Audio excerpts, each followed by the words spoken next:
외국인 의료 유치 관계자 여러분 안녕하세요. 아나운서 한석준입니다. 의료 관광이라 불리는 외국인 환자 유치업. 사업 첫해 외국인 환자는 6만 명에 불과했으나 최근에는 30만 명에 이르며 가파르게 성장해왔고, 이 지역별로 보면 인근 국가뿐만 아니라 세계적으로 다양한 나라에서 방문하고 있는데요. 성형 분야 외에도 암, 척추관절, 난임시술과 같은 중증 질환 치료를 위해 찾는 경우도 늘어나고 있습니다.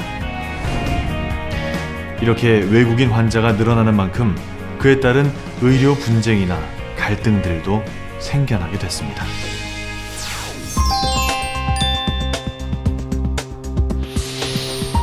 성형수술을 받기 위해 한국을 찾아온 러시아 환자 A씨. 눈 및 지방 제거술을 비롯해 사각턱 수술, 목 지방 수술 등을 받았습니다. 그런데 A씨는 수술 후 코막힘 증상과 흉터, 비대칭 증상이 나타났다고 주장하며 의료중재원에 조정을 신청했습니다. 하지만 피신청인 의료기관에서는 시술 후 3개월 내외이므로 아직 경과를 두고 봐야 하는 시기고, 시술 결과에 대해 최선을 다했다고 의견을 제시했습니다. 이에 해당 증상들을 의료상 과실로 인정하기 어렵다고 판단했고, 다만 한국어나 영어로 의사소통이 힘든 러시아 환자 A씨에게 의료 시술에 관한 설명이 충분히 되지 않았다고 결론 내렸습니다. 이런 경우는 외국인 환자를 대할 때 빈번하게 발생하는 분쟁인데요. 이런 분쟁을 사전에 예방하려면 인쇄된 동의서에 서명만 받는 양식은 지양하고, 해당 국가의 언어로 된 동의서, 시술에 대한 통역을 비롯한 상세한 설명이 필요합니다. 또 짧은 시간에 많은 시술을 동시에 시행하는 것도 자제해야 합니다. 하지만 이렇게 환자가 수술 결과에 대해 불만족스러움을 표한다고 해서 모두 의료기관의 과실로 인정되는 것은 아닙니다. 다음 사례에서 살펴보시죠. 중국인 B씨는 한 병원에서 안면 거상술 코 성형 수술을 받았습니다. 성형 수술을 받고 2년이 흐른 후 외모를 더 개선하기 위해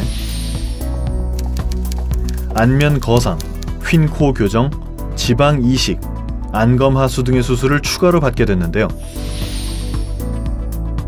그리고 1년 뒤 환자 B씨가 수술 효과에 불만을 호소하며 병원 측에 2,400만 원의 손해배상을 청구했습니다. 이 사례의 경우 시술상의 과실 유무, 그리고 인과관계와 설명 의무 관련 사항 등을 면밀히 검토한 결과 병원의 수술 방법이나 시행은 대체로 적절했고, 1년이 지난 상황에서 좌우 비대칭을 주장하는 것이 수술상 과실로 보기 어렵다는 판단을 내렸습니다. 최근 국내에서도 의료사고 영역에서 설명 의무가 더욱 강조되고 있는데요. 외국인 환자의 경우에 언어적 장벽을 감안하여 통역, 번역 등 설명 의무를 다하는데 더 철저하게 신경을 써야 합니다. 외국인 환자 진료 전반의 과정에서 전문가로서 높은 주의 의무가 있고 책임이 따를 수 있다는 점에 유의해야 합니다. 특히 미용시술의 경우 법원에서는 설명 의무를 다했는지 여부에 대해 더욱 엄격하게 판단하고 있다는 점도 알아두셔야 합니다. 의료사고로 인한 분쟁이 발생하게 되면 한국의 의료기관에 대한 부정적인 입소문으로 환자가 감소하고, 의료기관에도 손해배상으로 인해 부정적인 영향을 미치기 때문에 사전 예방에 노력을 기울여야 합니다. 그렇다면 외국인 환자와의 의료사고와 분쟁을 예방하기 위해 필요한 것은 무엇일까요?